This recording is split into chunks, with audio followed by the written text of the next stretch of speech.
Good morning mga idol. Tara, hanggang po tayo. Ito yung dala kong kamiging galing bundok doon sa pinagkunan namin ng kawayan. Pinakro. Tara po. Yan, barako. Masarap siguro to kung may tuyo. Nilagyan pala ng imbis asin, asukal na nilagay, kaya matamis.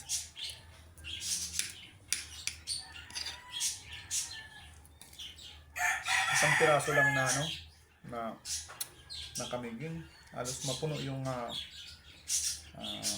kaldero namin. Kaya malaki talaga.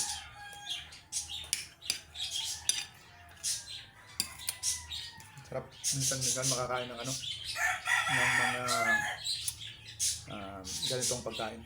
Hindi puro kanin, tapos tinapay.